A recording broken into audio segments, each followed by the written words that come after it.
Hi, you're listening to Andrew Farriss on INXS Access All Areas with Hayden and B. Check it out.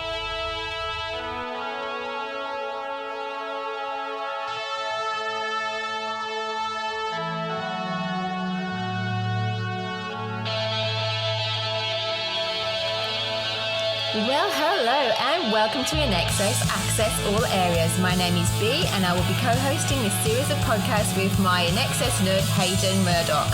We will be delving deep with you all to explore everything there is to know about this iconic band of brothers INXS, sharing music, tours, videos, albums, and oh, so much more. Well, hello. Welcome to INXS Access All Areas, episode 56, the podcast designed deep to go deep and wherever no podcast goes before with INXS, with a bunch of great community friends and fans, and also with my lovely co-host, B. I've mixed it up again. Well, thank you very much, my lovely co-host, Hayden.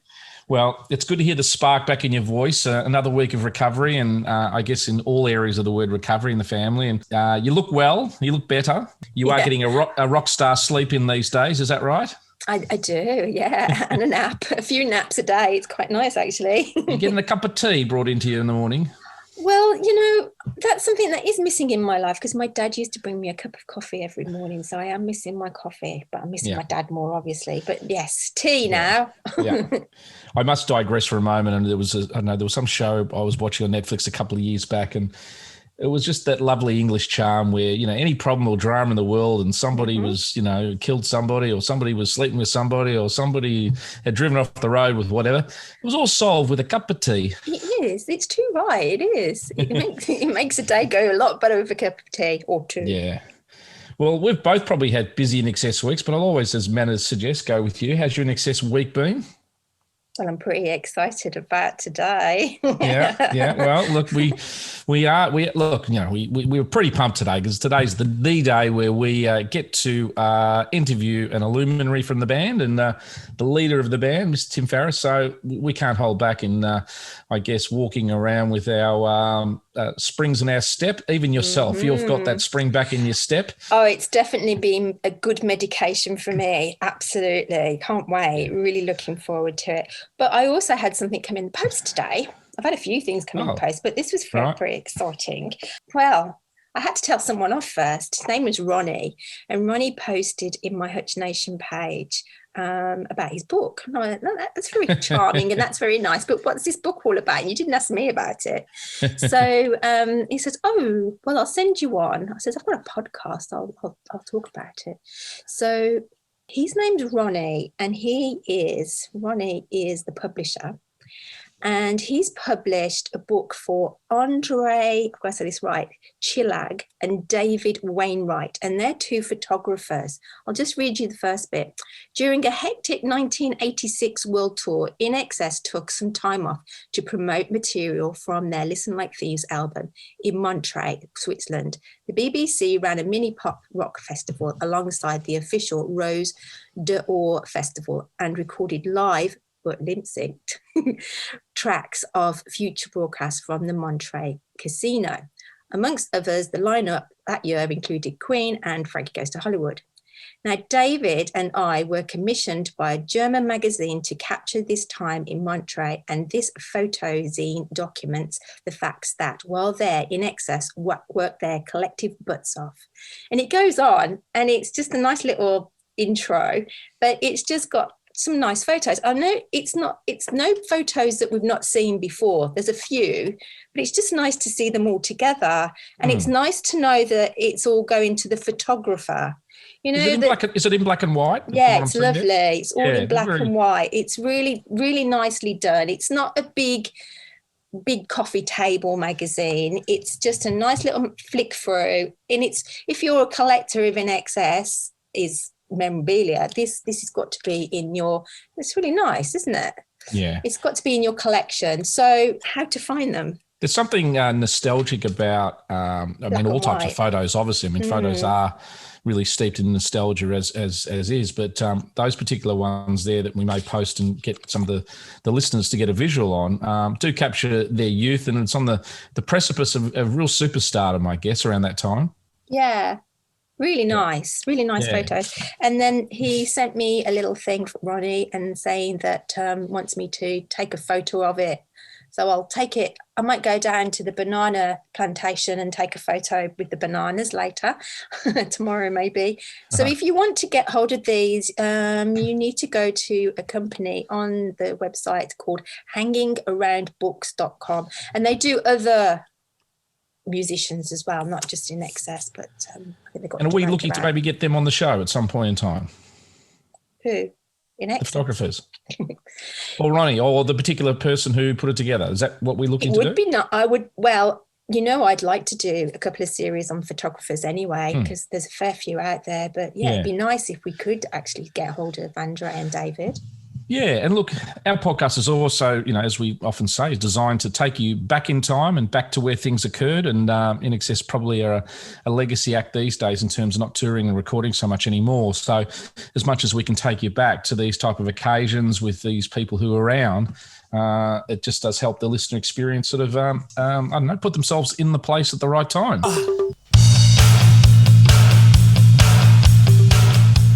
Also, too, kudos last week to Mark Opitz for getting on and doing sort of, I guess, the Live Baby Live or the Live Baby Live deep dive, etc. There, we have a little bit of extra footage or audio for that particular interview.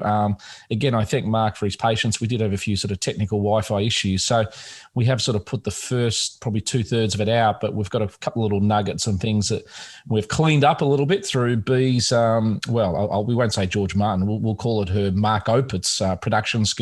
Again, he was very endorsing to you, B, just about some of your editing and stuff you've put together on the show. And a compliment from him, I guess, is a compliment worth having, isn't it? Oh, Christ, yeah. I had to leave that bit in. Thank you very much, Mark. That was really nice. Yeah. So, but it was, look, we've got Wembley coming up in, literally just over 2.5 weeks' time or 3 weeks' time, where Mark and Nick Egan and Cameron Adams from the Herald Sun will all be on for a 30-year retrospective. So we're pretty pumped about that. But getting Mark on last week, and I thought it was, quite, an honest and reflective sort of episode where, he sort of criticised a couple of things he felt he could have done better on the recording, and not probably trying as hard, I think that's what he sort of gleaned, given what the time he did with the Wembley gig. But I still think it's a great recording, and it's a great, part of INXS's live arsenal, because up until then, we really didn't have anything.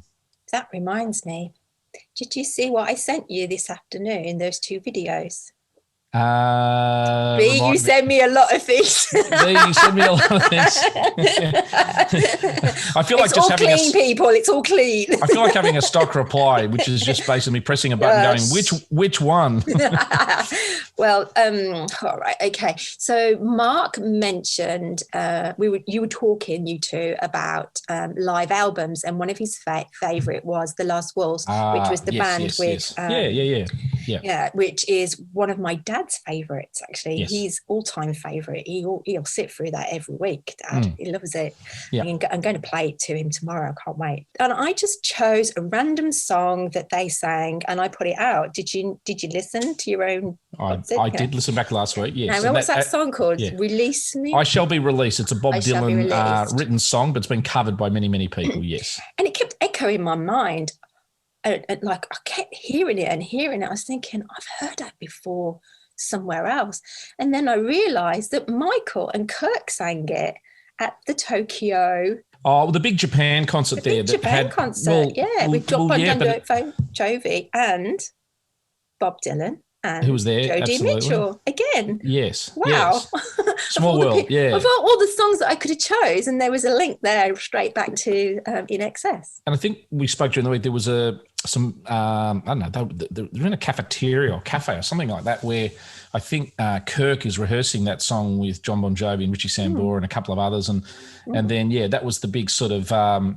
Get everybody back on stage, final sort of song of that big outdoor sort of concert there in Japan, which was great. But lovely sort of story. And I'm glad your dad likes that, because it is a really, really great tune. Great. stood the test of time. Yeah. Well, Laurie's found the footage, so we will have that onto the website maybe. All right. Well, I guess our podcast doesn't exist without these valuable people. And I know, B, we actually have 2 new people to welcome to the Patron family. So I thought I would throw to you and let you do the introductions to them. We've got Val Dorset from England, who used to be a big friend of Paula Yates's. And she's been following the podcast a long time, actually, and she just loves us. So welcome, Val. That's lovely to have you on board. And a guy called Stefan. So I would like to know more about Stefan. So I'm sure you'll get all your details to Carrie Ann for us. And I think Stefan might be from Europe, huh? What do you reckon? I reckon. Oh, you might be from Liverpool. Sweden? But I'd love to send you both out packs, so make sure Carrie Ann gets your addresses. Welcome, Val. Welcome, Stefan. It's great to have you with us. I'd like to say hello to everybody outside on the highway. Let's all say hello to everybody outside. It's about 10,000 people at least. Hello.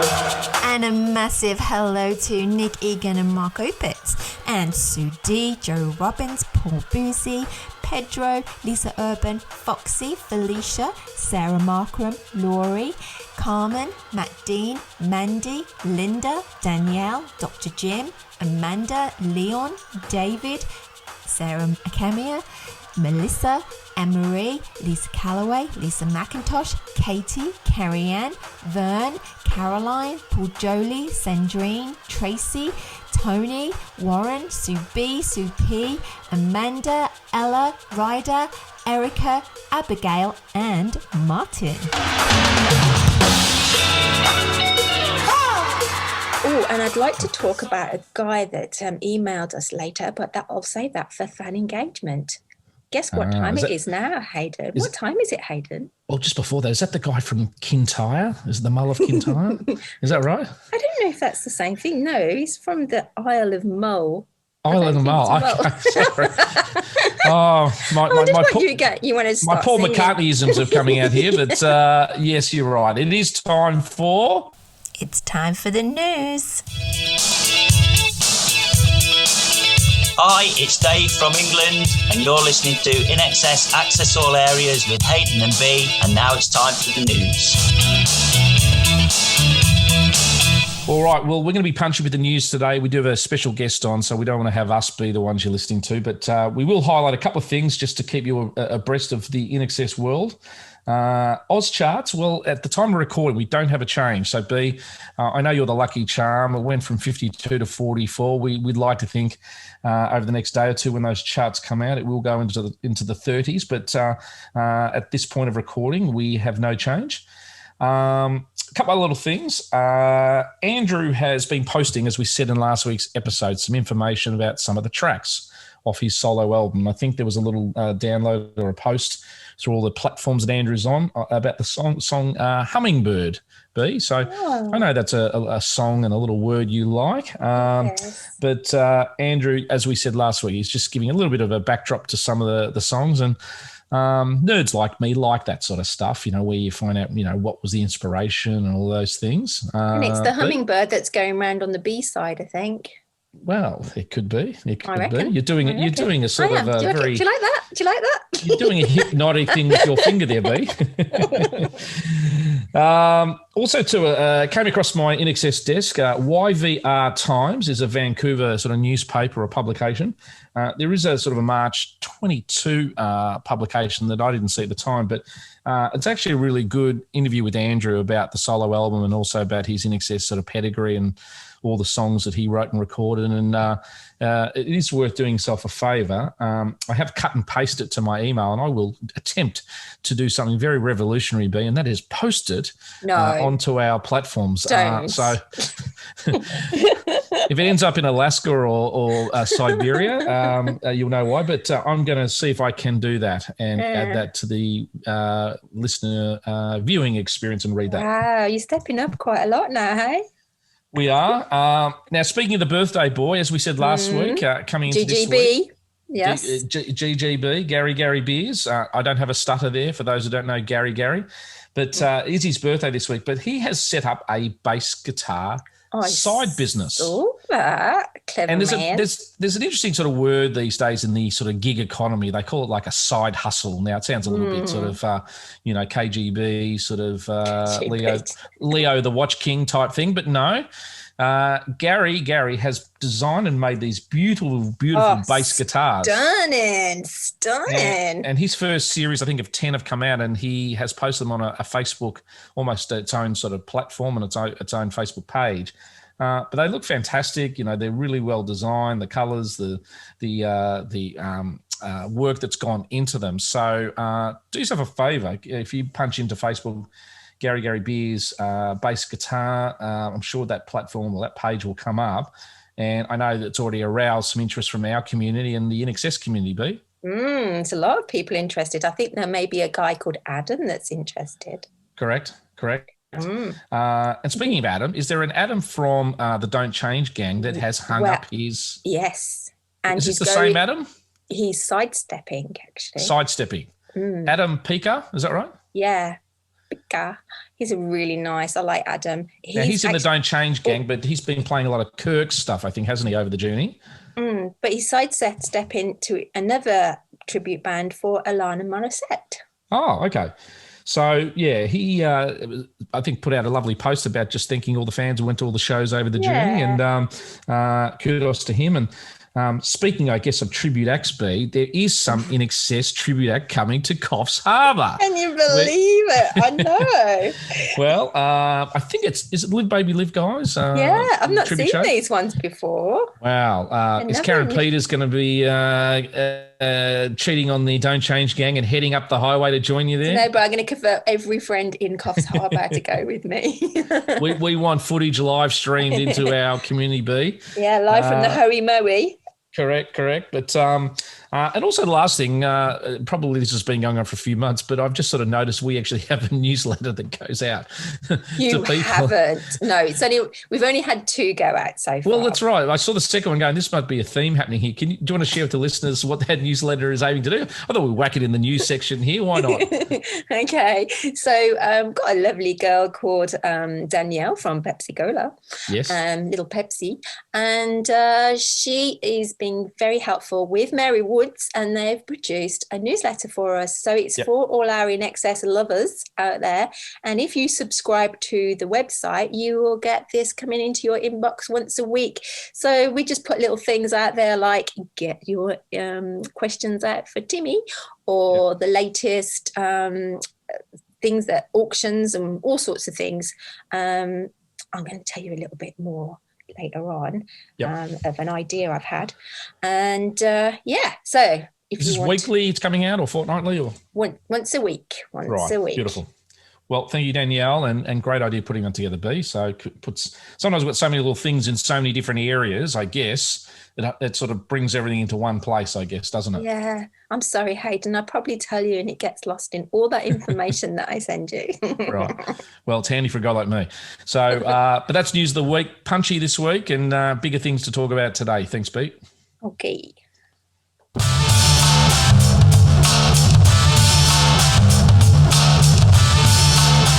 Hi, this is Ella from Middelburg, the Netherlands.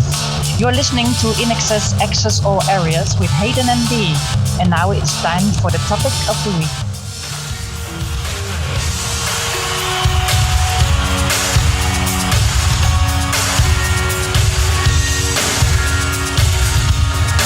Gonna play that riff to me. I said play the fucking riff to me.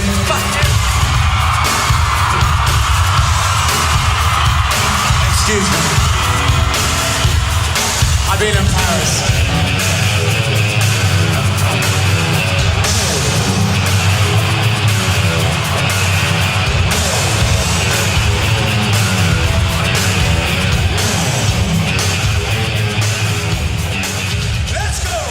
First of all, we'll say welcome, Tim Farriss, to INXS Access All Areas. The first time we have dove deep on getting a band member on, so welcome aboard. Thank you very much. Nice to be here. Only 2 rules. Feel free to take the piss at any time and have a good time. All right. Yeah. Not too much of the piss. Hello, Tim. Hello. How are you? B. I'm molto bene, grazie. Oh, nice. Well, I've got my drink. Oh, nice. I've got mine. We don't quite know how much you've researched us. And obviously, we've researched the nth of you, probably to the degree where we may know more about you than you know about yourself, which is a bit scary. For you, probably more than me. We have done 55 podcasts thus far, and we feel like we're getting a bit of momentum now. And last week we had a good friend of yours, Mark Opitz, on for the second time. Really, Mark? He speaks highly of you guys. I ran into Mark at Chris's funeral, and he was saying he was really impressed and thought you guys were the real deal, and he said he had nothing but good things to say about you. Which is well, look, we made him an honorary patron based upon his 2 or 3 visits on the podcast, so that helped. Okay. But he's been very kind to us and loves talking about music, so I guess that's a good starting point. That he's quite passionate about his craft and the era that he operated in, and still seems to have the spring in the step. Yeah, I think so too. Yeah. Yeah, he's always good fun to talk to. We get along. He's been very helpful for this show as well, though, hasn't he? Oh, that's good. And another kind soul who probably gave B and us a little bit of a confidence boost about 30 episodes ago was Nick Egan, who speaks very highly of you. Oh, Nick, eh? Yes. And look, he Duran Duran fan. What? Yeah, what? He knows how to wear a nice suit too. The day he was supposed to be on, I think, recording, but you might have been working, I think, for the part of that interview. And he got on a little bit late and he said, look, I'm really, really sorry. I was at John Taylor's house. We've been working on some stuff. Yeah, right. That'd be right. Duran. Yeah. And I was thinking, I was thinking, I was just, I don't know if he was working on some more. Actually. He might have been working on some more pastel sort of Rio film clip covers or something like that, Yeah. But yeah, he's been very kind. And look, in about 2 weeks' time for which he's you may a very kind be aware man. of. Pardon?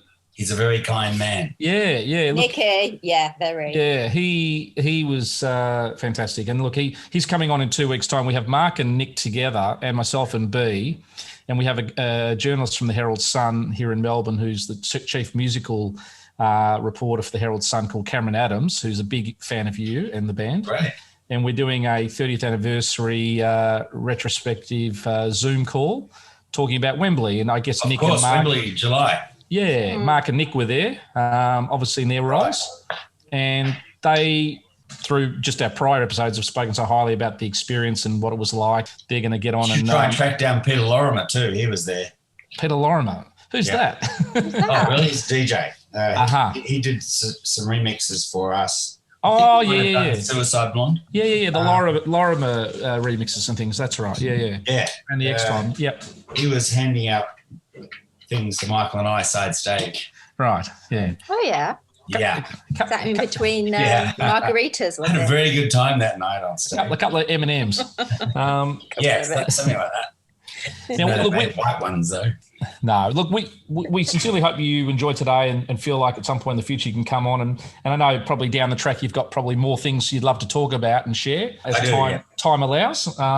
So we don't feel like we need to do a Roger Klimpson, This Is Your Life today. We'd probably just like to tack a few things just about you and the band. And it's going to be a Michael-free zone. It's going to be a lot about you and just your involvement and just your experiences. So we'd like to do that with each of the band members if they choose likewise to come on.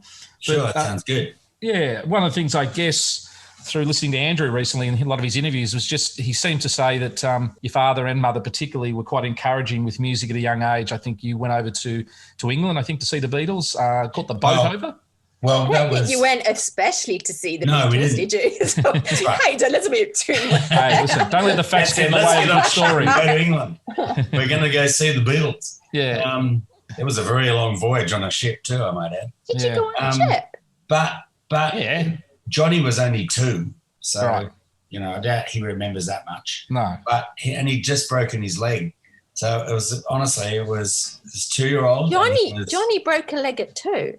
Yeah, he ran into a fruit and veggie truck. Well, it ran into him.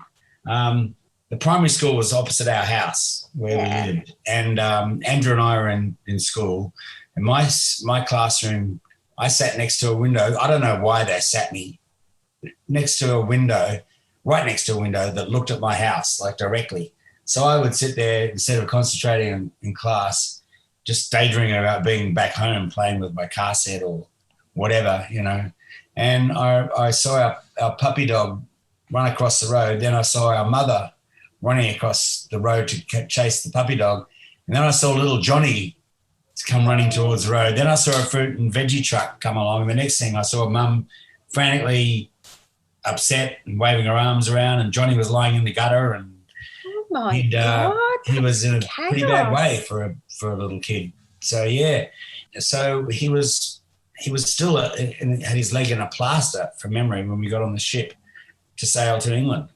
Wow! So we got on the ship in Fremantle, Western Australia, and obviously sailed to Southampton. And that were some of my very strong early memories, especially going to visit little Johnny in the hospital and leaving, you know, and having to say goodbye. But that was nothing to do with him having the operation later on in life. No. That's different altogether. Him having an operation later in life? Yeah, he had a knee after kick, maybe, I think. The knee injury. That might have been wear and tear, I think. Yeah, I don't think he had an operation as such. Oh, okay. Yeah, but he did have knee problems. Yeah. Knee problems. Yeah. But I don't know if that's related, to be honest. You don't. But anyway, so to cut a long story even shorter, if I can, which because I only intended to make it really long. So where are we? Half an hour still? I know. We've only got. Hey, listen. We're halfway. We're crossing the Maldives. We're on the way to Southampton, and you got there, that's and right. then Come on, Tim. You nearly met Kirk yet. That's years away. So we were sailing up the Suez Canal, which I remember really clearly, and Johnny went missing. Oh, he was nothing but trouble on a ship with a broken problem, leg. Wasn't he? Problem child. Yeah, we thought he was overboard, but anyway, he wasn't. Thank God. Clearly. And we happened to be there, and we went to the Rolf Harris show, as it turns out. Yep. My aunt was friends with Rolf Harris, and who was from Perth as well. Yes, exactly. Bayswater, I think. Yeah. Yeah, and the Beatles were on the show, so that's how we came to see them and met them. And what I remember, I only remember meeting George Harrison, but that may be just because I don't know why. John Lennon's always been my favourite, although I do love George Harrison. Yeah. As in later on, you met George Harrison, you said? Yeah, well, there, I think. Oh, okay. In the dressing room. So how old were you then? I would have been 6. And you remember it all? Wow. Yeah, well, I don't remember it all. Yeah, but I remember enough to like bring back all these memories. It's great. Yeah, exactly. So did you go to Birmingham? Not then. But I remember going to Birmingham. He went there to beat up a 5-year-old Simon Le Bon back then. He's from Birmingham. But would he have been fine? Yeah. Well, approximately. But I think he's 58. Right. Oh. You're 50. We don't need to tell anybody how old Tim is. Right, Thank you very much. No, that's a good point. Okay. Well, we are Gary always starts off the INXS run of June, July, August birthdays. You have quite a little batch around each other. Yes, I just sent him a long email. Still the oldest in the band. Yeah. So that's right. It means mine's coming up. So he's looking younger though, isn't he these days? Is he? I don't know. I don't notice those sort of things. LA Sun. Yeah. They're doctors. I'm melting in the sun. I guess growing up, we've seen the miniseries and heard the sort of anecdotes and things, but from a musical sort of side of things, your parents were probably had reasonably patient ears, letting you guys jam away in the garage and allow you to hone your craft. Is that fair? Yeah, very fair. More, in fact, more patient and tolerant than I probably am. Yeah. I having lived with one drummer, that's enough for me. I couldn't live with another one, which I sometimes feel guilty about because my son James really wanted to be a drummer, but there was just nowhere in the house where we could really have a drum kit. And we had our main house when the kids were growing up was a stunning house, but it was very 50s. It was all glass and sandstone, and natural surfaces, like, travertine. It was a 50s house.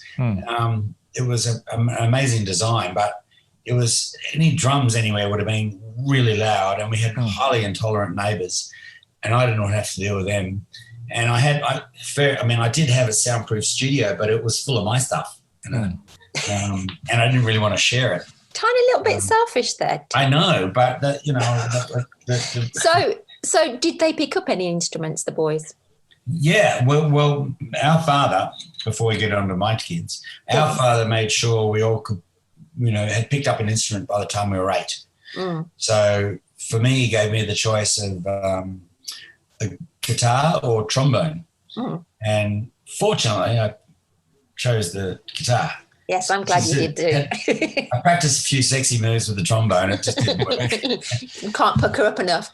Well, there may have been a bit of a clash of spots there with Kirk had his way then coming in with his own brass instruments. And that's right. Exactly. Would have stolen his media time. Well, yeah. That camera time. Be a good thing. But, Kirk used to follow us around the house. He was learning to play the saxophone when he was already well in INXS. And we lived together, and he wouldn't, practicing in his room wasn't enough for him. He had to come out into the kitchen or so I go into the living room, he'd follow me into the living room. And badly played saxophones are not pleasurable. No.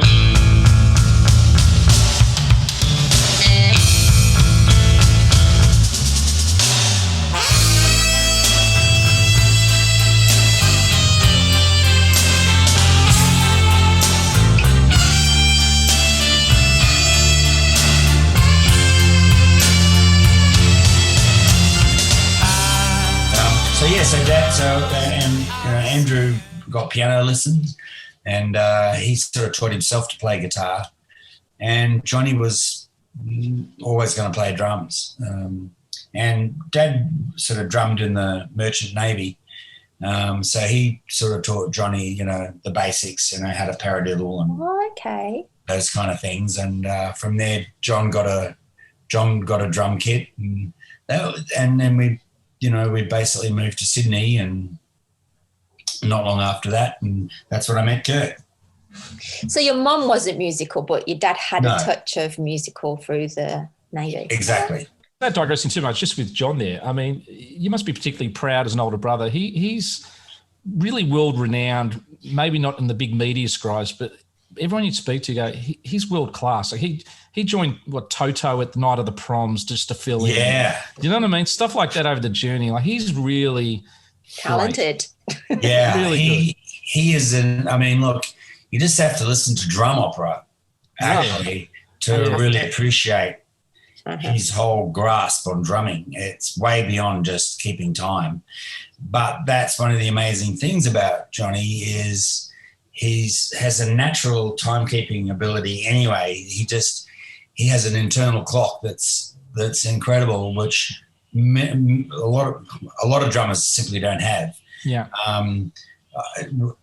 And the ironic thing about that is Johnny loved to play with sequences, not so much to keep time, but because he couldn't play everything at once. So, and in order to get the songs as realistic, because we'd use drum machines to write with, and quite often we'd keep them, in the track in the studio because it sounded good. And it doesn't sound dated like those click tracks in the 80s and the snare and stuff. It doesn't sound bad. Like some of that stuff is aged badly now.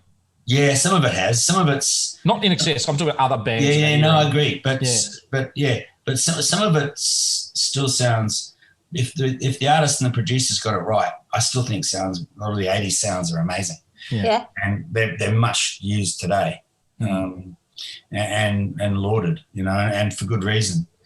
And the 80s was a very, very good time for music creation because the synthesizers went from leaps and bounds and guitar effects and the whole world, drum machines became loops. Yeah. And record companies back then invested in bands for 5 albums, That's right. They had artist development too. Yeah. Which they really lack a lot of these days. Yeah. Small labels more than the big ones. And look, obviously moving ahead a little bit, you and recently I've gone back just, as we do, research a little bit, but I know Nile Rodgers through his, I think the Adventures in the Land of the Groove, or it's one of the albums, Good Groove was one of the things there with, I've been playing a bit recently with Yum Yum and a few of the tracks and stuff. Oh, really? And I know that really sort of connected with you in the early days to then obviously lead itself to working with Nile. Is he still a hero? Because I love what he does. Yeah, absolutely. And he's a really unreal guy. Look, I think I discovered Nile through Diana Ross, funnily enough, like Upside Down, and loving that guitar and that track. And then from there, I was really impressed to I could hear him in the Madonna stuff, and then I could hear him in Boys Let's Dance, and that was like, whoa, this Nile dude. And I'd always been a fan of Chic. We were on the road in the US, and I'd heard he'd made a solo album, and I bought the cassette, and I'd put it on. Well, we were always having wars on the tour bus about who puts what on, and if you can get a record on that lasted more than sort of 3 or 4 tracks, or someone else to go, let's get rid of this and you listen to this.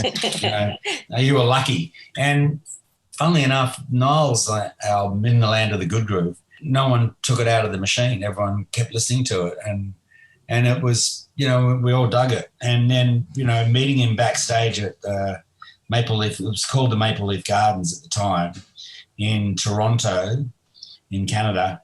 Backstage, I didn't even know he was there. And Michael came over to me and said, Timmy, there's someone you should meet. And he came and grabbed me, and there was Niall, it was like, whoa. So it was like, what are the chances of this happening? And it was destined. When we went to the studio, we kind of worked on Original Sin in Florida. Andrew and Michael were sort of writing it on the road. And we had it sort of pretty much ready to go, and we did it all in like 2 days in the power station in New York, which was where, and he was working on an album with Hall & Oates at Electric Ladyland Studios, and that's how Daryl Hall came over and did some backups, and then we ended up going on the road touring with Hall & Oates as well. And people don't quite always realise it these days, but they were the biggest act in the world in terms of a duo at that time. So for Daryl to lend his Philly soulful sort of vocals on a up-and-coming band was such a great thing. It was a real boost for us too. We were like, yeah, man, this rocks. We were like totally stoked. It was really cool,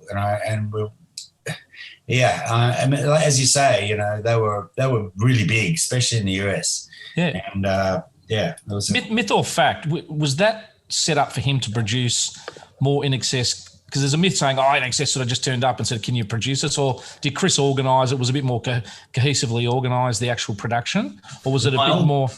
Yeah, with Niall. No, literally it happened because we met in Toronto, and he was at the gig, loved the gig. Yeah. The way things happened for us a lot was through live. That's been our whole career story. People see us live and go, shit, I'd love to get these guys in the studio.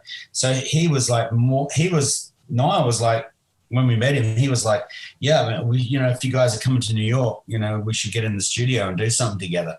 So we just made it happen.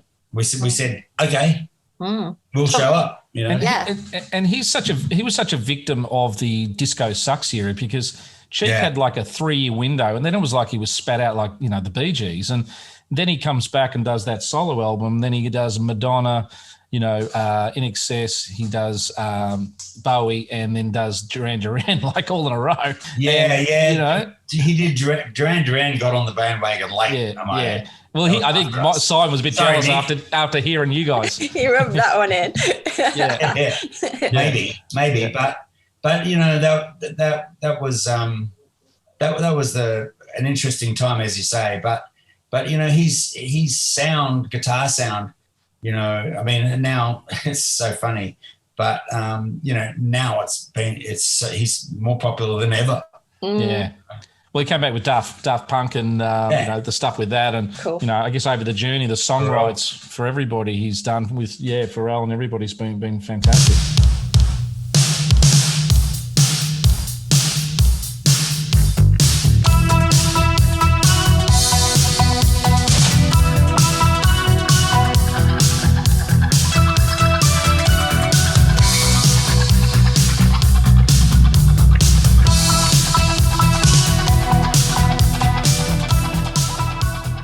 I saw him out here in Australia too, and went and saw his show at the Metro, and he was doing book signings out after the show, and I walked up. What were you doing? Queuing up to get an autograph? No, I just walked up and he was like, "Get the fuck out of here, man!" It was great. It was really. I didn't even introduce myself. He was just, he just stood up and was like, "Yo."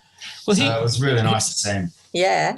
Now I know you're too modest to be called the good guy of rock and roll, Tim. So we're going to cut that out of the edit, all right?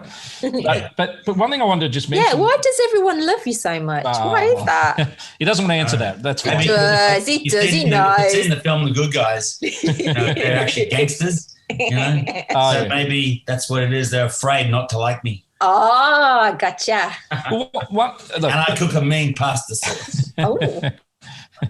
Well, one of the things that, being a nerd and have dived deep from a very young age following you guys is that I think in nearly every interview, any publication, anything that goes on, anyone you hear about who meets you guys, you've never been a band to put others down, for the sake of putting yourself up. I think a lot of producers and things like that, you've always supported Australian music. You brought bands along like the Killjoys and even UMI and all those bands to the Uni Club tour, and you've always given back, I think, in many, many ways. And I think I think globally, people have always had really positive things to say. And I think obviously as you've been the leader of the band, I think back from the early days of managing some of the gigs in Perth and stuff, but is that something that you look on with a bit of pride, just how the legacy of very much. I mean, when I look back, Kirk's always been the diary keeper, but I actually kept the first two diaries from 77 and 78, and I just found them the other day. Yay! When we moved. Yeah, it's pretty awesome. You're giving them to the podcast, yeah? Well, classified. I should give them to a psychiatrist, actually. but there's some very interesting stuff in there. But I look back and it was really interesting because you could see like how I was working and what I was doing. I had all these agents' phone numbers and venues, and I just worked the room. I put it all together and organised everything from us all moving to Perth to renting the house there to getting us every gig there. And how did you do that, Tim? Did you just follow your nose and just go with intuition, or did you read up on anything, or like? No, pretty much just follow my nose. Knock doors. I just dived in the deep end and just had that. I just had that commitment, and I guess I had that belief that we could do it. And I also had this thing that if you dive in the deep end, you have to learn to swim, or you'll drown. Can I just say, because we've had that attitude all along. Yeah, well, there's a couple of people. There's a lady called Sarah, and said, what was it that drove you with that belief and determination to succeed? Well, it was I wanted to put us in a situation where we didn't have a choice. So, in other words, if you don't put your head on the chopping block, you'll never find out if the axe is going to fall or not. But fortunately, it didn't. I guess that's probably bad metaphor to use, but it was more like I promised the guys that they could leave their jobs and their families, and we'd make a living from music. Well, we nearly did to begin with, but we still had to be on the dole a bit and start to sell drugs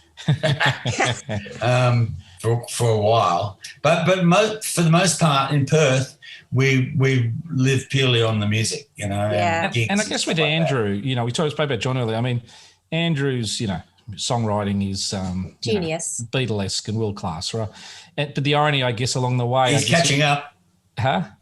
he's catching up. He's catching up. I mean, look, the reality is for him, if the miniseries, which you guys obviously had quite a role in producing, etc., there is to be sort of gone about, he really needed a lot of encouragement to almost believe in himself and it, didn't he? You know, Andrew's, funnily enough, Andrew really, for the most part, really did. And in fact, he's never had the kind of self-belief and I guess self-confidence ever that he had until now, which is really weird. Yeah. For having, climbed that mountain and got over it, if you know what I mean.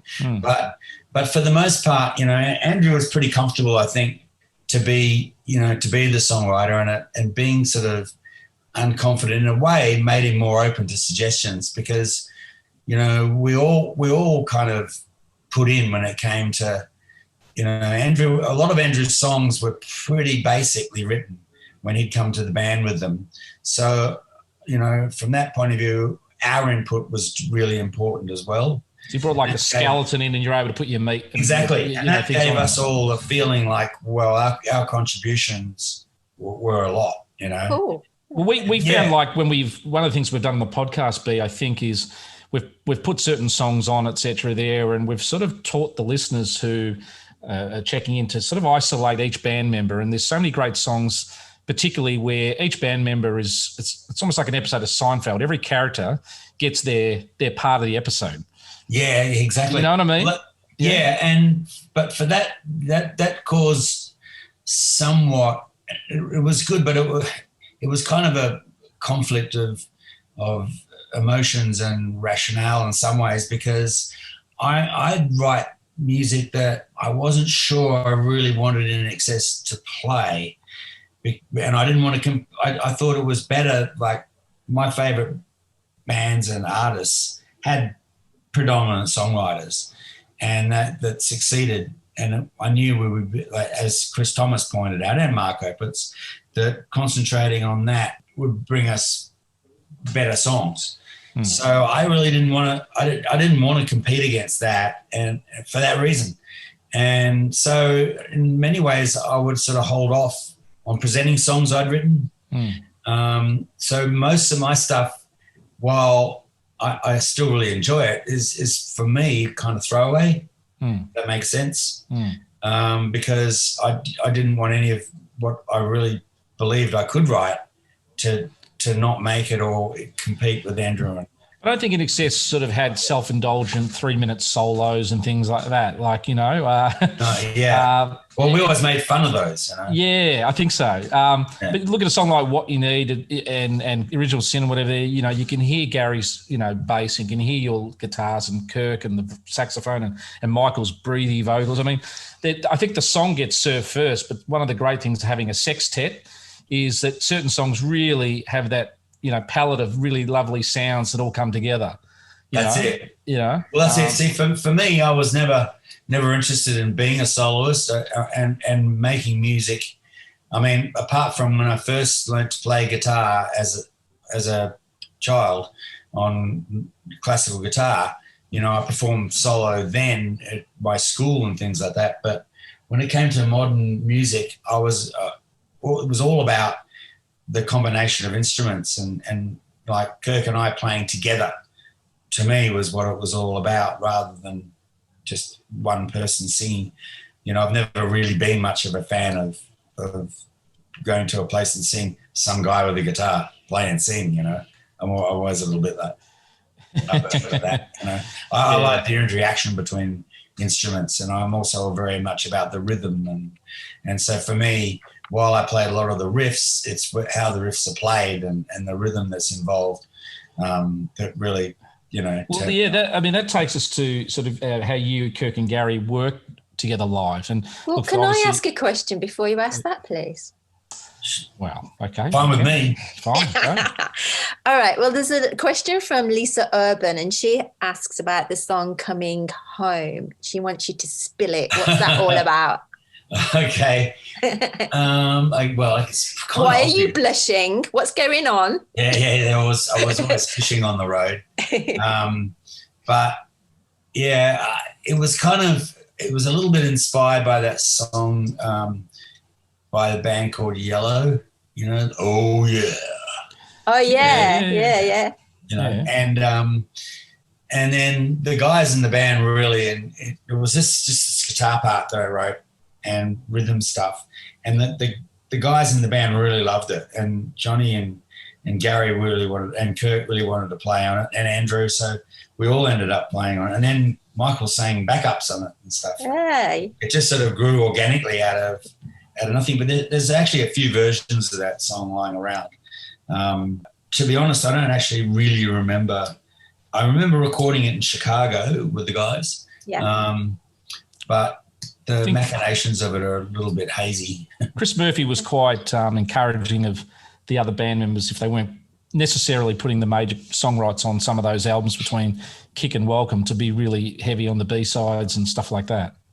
Yeah, that was kind of our thing, back in the day when there were B-sides, we always thought, well, it'd be kind of neat to do something really different and make them really quirky, just to show our quirky nature and the band sort of from our sense of humour to just the commercial side and the non-commercial side. Exactly, and just sort of show that we had there was another side to us, that we didn't take ourselves too seriously, even though in many ways we did.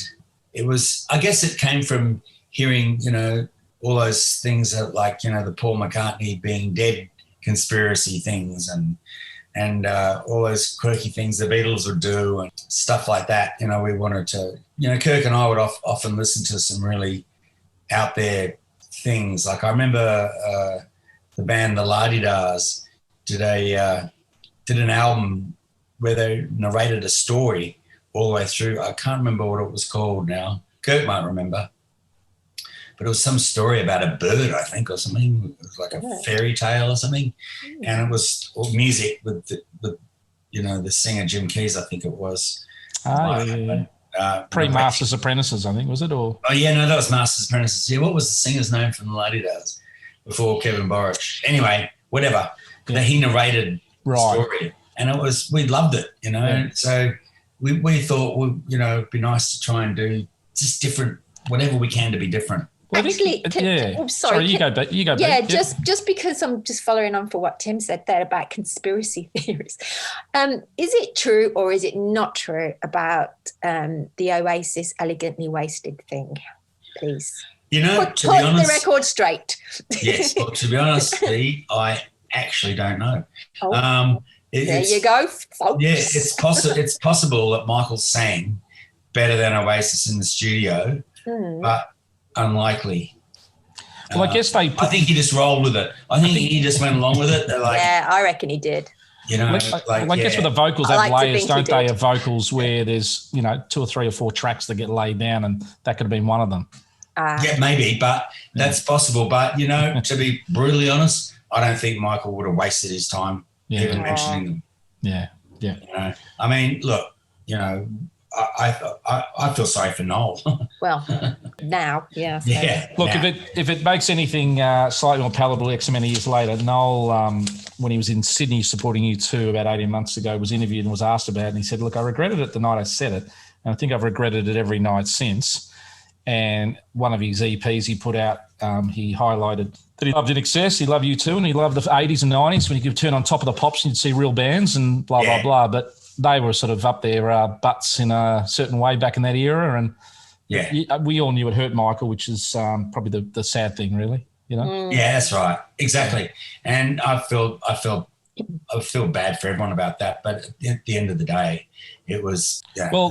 Nick Egan said something they were quite... flying on stuff and they were drinking. Nick Egan said something quite good as well. Nick actually went on to produce an Oasis video about 7 or 8 years later actually only about 5 years later in Canada for one of their songs. Yeah. Liam, who didn't say it, said he went up to Nick particularly and said, all right, mate, he was your mate. That's fucking out of order. He was your mate. I'm fucking sorry about that. I'm really, really sorry that got said. That's my best Mancunian accent. But Nick was quite stressing about that. And look, everything, has its time and place, but at least there was some sort of redemption about the whole thing, Yeah, for sure.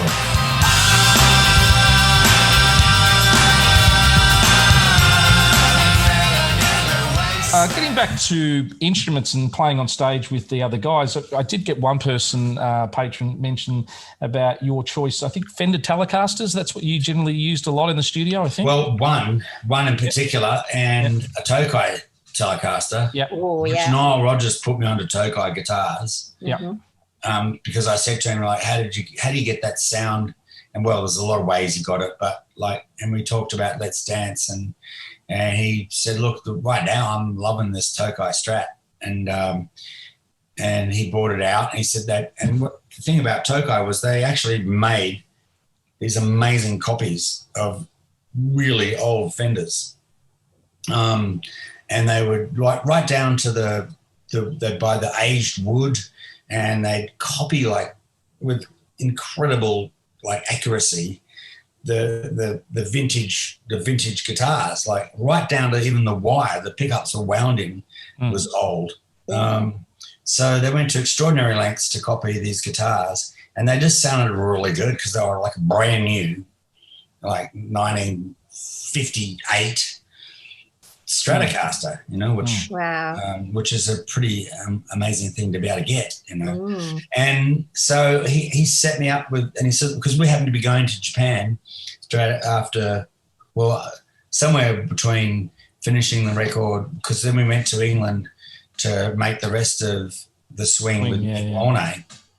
And then we went to Japan to make the videos and to do some promotion and stuff like that, maybe some television, whatever. And then waiting at the airport for me when we got to Japan was this guy from Tokai. And they set me up. They gave me 100 guitars. I don't even know where most of them are now. A lot of them were pilfered from me. Is that one of those sort of moments where you sort of look at the camera and go, how good is this? I'm now making it. I look at the customs guy and go, how good is this? Coming home, 50 guitars. We're just hoping there wasn't anything stashed inside them. Accidentally even. Well, McCartney got in trouble in Tokyo, I think, from years ago.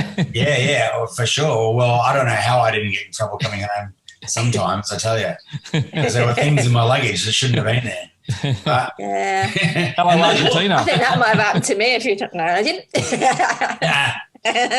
But the really cool thing about that was that I fell in love with the Talbot guitar, which I used a lot on stage. I had a gold one and I had a white one, but the white all came off, and then I got my roadie to strip it right back to bare aluminium, and that's the one I'm using at Wembley. And that guitar someone's stolen it from me back here in Sydney somewhere, I think. I have an idea, maybe I know who, but. That then brings me on to a question. I like how you bring out these questions. Where is it, that question? Okay, one from Mandy. Your favourite memory of Wembley? That's quite hard to say, actually, for me. My favourite memory of Wembley. Wembley. Probably not those little white things. No. They're probably responsible for what I don't remember. The situation. Yeah. Just being on stage with the boys, just the whole thing was just good fun. I bet going out on stage. I have a lot of strong memories of it, especially how packed the dressing room was with people after. It was crazy. Something that got reminded to us the other day, and again, B and I have spoken about this a bit, is that I think Mark Opitz, when we went back to Sydney and saw some of the footage and played it to, I think he said he played it to you guys, maybe it was Andrew or something, but just the footage of New Sensation with the crowd waving back and forth. Seeing that on the stage was pretty awesome. It was like a tsunami of people. And the other one is the riff, obviously play the riff, bloody Timmy, on what. But that footage of you is still, to me, that spine-tingling moment of the gig, because that's a song that is fantastic on record, but boy, does that riff part absolutely translate well live. Yeah, we always love that part. Yeah. I'd always come in with it at different times too. That was it wasn't never. I saw you play plenty of venues. We'll do it on another podcast. I think I saw you at a sort of a private gig at Sanctuary Cove back in 2003, and I had a table. And really? I think I had my hand up playing Kiss the Dirt. I think, pardon? The cricketers were there. They were. I think Stewie Law was there, and I think Simon Black from the Brisbane Lions was there, and we all met at them after the gig and things. And my girlfriend at the time bailed you up for about 30 minutes and didn't come and get me, so I dumped her for that. But no, not really. But yeah, that I remember that gig. But you know, I think What You Need riff. Yeah, the What You Need riff. It was just magic, and you did play different versions of that throughout the the whole journey, I guess. Yeah, and there's different ways of playing the riff too, which I dabbled in. But yeah, I mean, even the Olympics is a different version with John Stevens there. Yeah, that's right. Yeah, it would have been. How about the Jesus T-shirt? Oh, yeah. You wanted to ask about that, didn't that you? was funny, because we sound checked the day before the gig, and it was like, everyone was like, what are you going to wear? And it was like, oh, I might wear this. And Kirk's like, okay, I'll wear a red jacket too. And Michael and I were like, well, we got these pants from, I think, Morrissey and Edmiston made them. And I wasn't sure what shirt I was going to wear. And I sort of had this thing about Jesus, the man, the myth or whatever, and how, you know, he was the ultimate and kind of like positive thinking and trying to get people to have respect for each other and you know, preach love and all that sort of thing. So I thought he was a pretty top bloke, you know, and it came down to like me thinking like, well, he was such a good guy, I reckon, that maybe he deserves a T-shirt, you know. Never seen a Jesus T-shirt, you know, but what, you know, other than religious ones. Yeah. So I thought, where can I get a Jesus T-shirt? So, you know, I hopped on the yellow pages and didn't have much luck finding any Jesus T-shirts there because I don't think there was Google back then. No. And so I thought, well, I rang some place and asked them if they could make me some Jesus T-shirts, like in a hurry. And they said, sure. So they made me like a dozen. And I just found them when we sold the farm just recently and was packing up. I found 2 or 3 still there. Fantastic. Do they? Yeah. I reckon they'll fit me. I don't think they even fit my grandson. Well, I was told that it was something to do with the Jesus Jones tour. So it's nothing to do with them at all. Absolutely nothing to do with them whatsoever. Yeah. So that's another myth bag busted. Yeah. There you go. But I did like Jesus Jones, but no, they had nothing to do with them. And they had a sound that seemed to sort of, you know, have that dance fusion rock thing going. And they opened for us at a few places. At one time I remember most of all is when we were on the Queen tour and we nipped back to the US. We're doing stadium shows in the UK and Europe with Queen. And we got offered this huge gig called the Milwaukee Summerfest. And so that meant we had to leave the Queen tour. Just the record company in the States, Atlantic Records, paid for us to fly out Concorde back to the US to do this one show, and then back to the UK so we wouldn't be missed on the Queen tour, and we wouldn't be too phased out from all the travel to keep playing. And so we got on the Concorde, blah blah blah. Long story, but we were dressed. Jesus Jones were on stage playing at the Milwaukee Summerfest, and they just finished when this incredible storm happened, and lightning was hitting the lighting towers, and it was outdoors, and there was like 30,000 people. They were getting electrocuted, all jamming, ready for us to come on stage.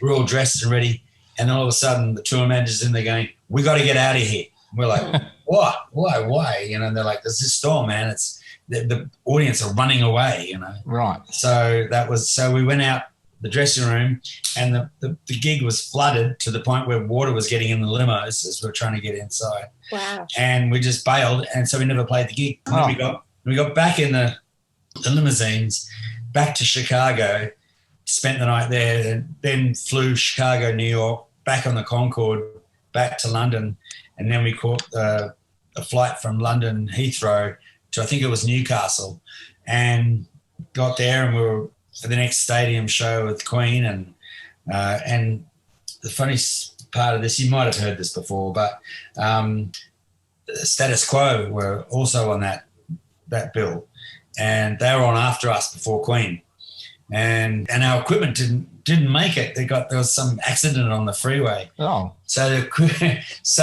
we were that next thing, our tour manager's coming into the dressing room. Here we are, dressed, ready to go on stage before Queen and Status Quo at the stadium. And the tour manager's come in and said, "Guess what? Your show's off tonight too, because the equipment's the back line didn't make it from." It's a quick turnaround with all those flights, isn't it? This sucks. So we missed 2 shows, and they're one of the only shows. There's one other show we missed. That's another story. And the funniest thing of all is I can't remember his name. Is Rick? Yeah, Rick from Status Quo came into the dressing room, and he's like, "You guys, that was the best fucking show I've ever seen." And he goes, "You guys rock! It was so good." And I'm standing there like, you're pissing in my pocket, taking my shirt off and getting, that I wasn't even wet with sweat or anything, and I'm going, "Really? Hey, idiot! We didn't play." You should have just said to him, "Hey, Rick, the prices are down. Prices are down." Yeah, the coal stuff. Right. Yeah, your eyesight and hearing's down. But speaking of flights, Mark Opitz last week said he did enjoy the X tour where you were able to play in Philly, not have to stay in Philly or Pittsburgh and then fly back to New York to the Plaza Suites. Yeah. Oh, well, actually, on the same night. Yeah, that was back when Ivana Trump owned it. The Plaza. Right. It was the Plaza Hotel. Yeah. It's a very, very big deal staying there, let alone for I don't know how many weeks we were there. Had a floor or something, yeah. Yeah, we just about had a floor to ourselves, and it was amazing. We met, long story about the chef there too, but he became a really good mate. He was kind of her toy boy, and he passed away recently, but Kerry Simons, but I met him there and introduced him to the rest of the guys, and we all ate in the kitchen at the Plaza, which was his big thing. Yeah. And he'd get us all to fill in this colouring in book along with other legends that eaten in the kitchen. In the kitchen. Kerry's kitchen. And there was we saw the Rolling Stones pages, and they looked like children's drawings and paintings. It was really cool. And there was all kinds of people in there. That's awesome. But yeah, staying there and sort of literally getting on a private jet, and we just stayed in New York, and anything that was within an hour of New York, we would fly to, which is almost half the country. So it was an amazing way to Can I put a listener's question into this? Sure. Yeah. Yeah, there was somebody, I've got to find their names though, and they asked what was your favourite city and what was your least favourite city? Something about Milwaukee comes to mind. Something happened there twice. Well, that would be missing a show. I think Michael hurt his leg or something. Maybe, yeah, that's possible. He seemed to always be hurting his leg. Was he? Bouncing around. Jumping into the stage. Yeah. Gangly legs. Supporting the Queen tour with that first bit, and then going back and really with X and Welcome or whatever there, you really conquered England. And, the press over there, they treat us Aussies as convicts, and they were very begrudging. If you had a UK passport on your thing, you would have been given much more sort of kudos in the 80s. But it must have been satisfying because the Queen fans weren't that great to INXS, I don't think, at the time. I think Queen were great to you, but I don't know if the Queen fans were. No, Queen fans were rabid Queen fans, but they were much better in Europe. But in the UK, it was a different story. But so, it was tough, but still fun. I mean, and in many ways, it was good for us because we were, at the time, we were so big in the US that to come back, it brought us back down to earth again in the UK. Yeah. To have to go on before Queen, when we were headlining much bigger or as bigger shows ourselves in the US, and coming back to the UK and opening for Queen was like, but at the same time, it was Queen, and they kind of had a bit of they weren't big in America. Queen, at the time. They'd been sort of chewed out and spat out by that time. Yeah, they'd be lucky to fill a college. But this is where Chris Murphy, rest in peace, was so good at, sensing the optics. In Australia, it's like, well, INXS are bigger than Bowie in the 80s. Let's not support him. But in UK, let's support Queen. But in America, let's not support the Stones on the Steel's Wheels tour. Yeah, I think INXS have climbed above the Stones. Let's be Well, that's right. respectful. Well, actually, it's funny you mentioned that about the Bowie show. We actually agreed to play with him at Sydney Cricket Ground, but on the condition that it was a secret and a surprise.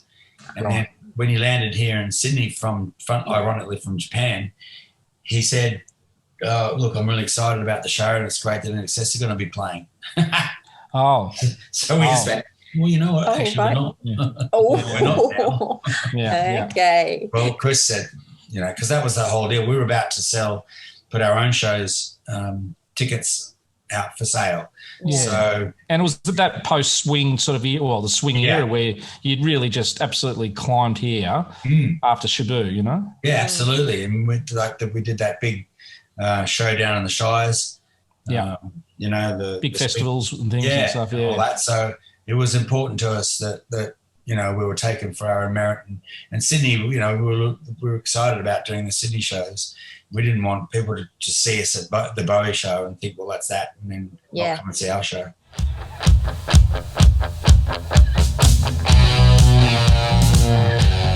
Thank you guys for having me.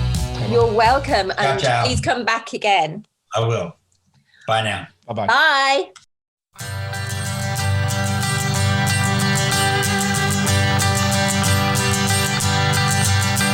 Hey, this is David from Derby. Hi, this is Katie from England. G'day, it's Paul from Sydney. Hi, this is Ella from the Netherlands. This is Dr. Jim and that's a wrap.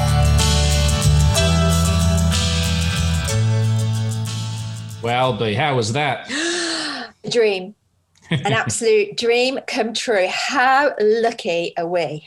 Yeah, absolutely. There's thousands and thousands of INXS fans and there's thousands and thousands of people that can do podcasts, I know, but we've done these podcasts for this time to go and get INXS on with us. And I'm just so proud of us right now.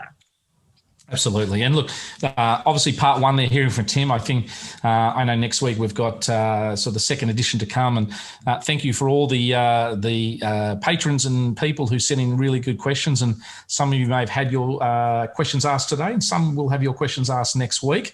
We probably have done more than 4 though, haven't we, Pete? Oh, a little bit more. I'm trying to cramp some in. Yeah. So we're really pumped about that. And as I said, part 2 of Timmy next week because we've got so much extra stuff to share with you. But I think part 1 there, B, was pretty exciting. Yeah, I think I was smiling like a Cheshire cat all the way through that. Also, too, a couple of things just to remind people, we're only 2 weeks away from Wembley, and that is the 30th year anniversary. And as I said, we were sort of touching upon that with Tim about Wembley, which is exciting. So we do have Cameron Adams, Nick Egan and Mark Opitz, who 2 of those 3 were at the concert there at the time. We're going to do our reminiscing episode there as well. So that's pretty exciting in 2 weeks' time. So after the next Timmy one, we'll have Wembley. So going from strength to strength with some guests there, B. It's great, isn't it? And I've got another one up my sleeve. All right. Well, a little bit about fan engagement. I guess, as I said, there's been quite a lot of questions and things coming sort of through there. We did obviously want to sort of, highlight some of the general sort of fan stuff over the last week. B, have you got any fan engagement stuff you want to share? Yeah, I do actually. I'd like to give a big shout out to our one and only Katie Cooper. Your sister's been in touch, Katie, for your birthday. Your big sister, Sarah, she would like to say that Katie has been a patron and avid listener of the podcast, and as a child they spent several years living in Brighton and Vermont South, Victoria, so our love of Australia is still with us. Love, Sarah from Warwick, England. That's nice.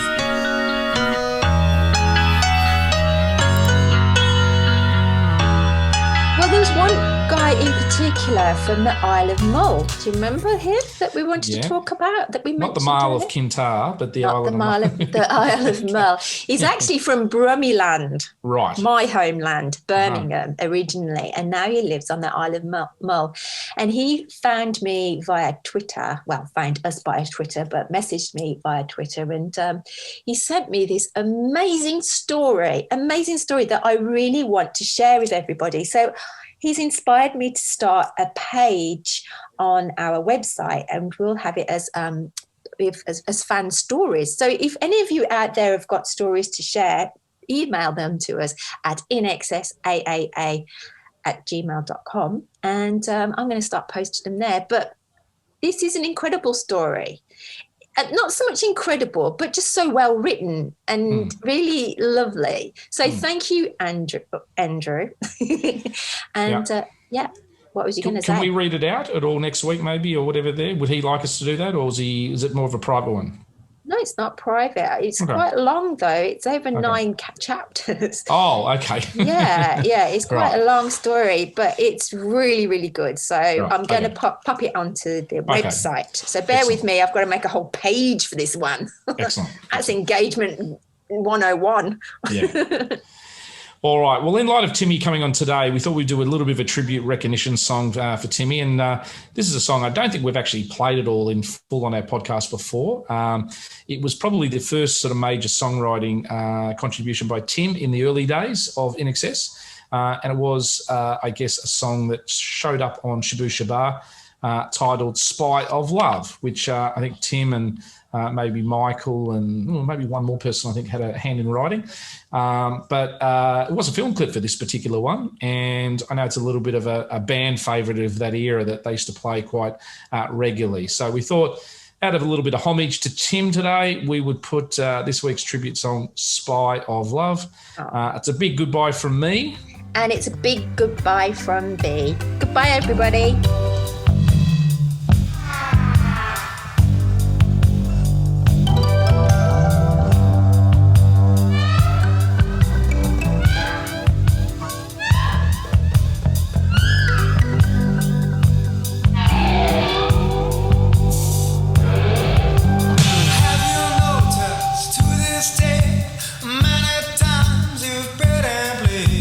Left our lovers up and down, guessing around in this old.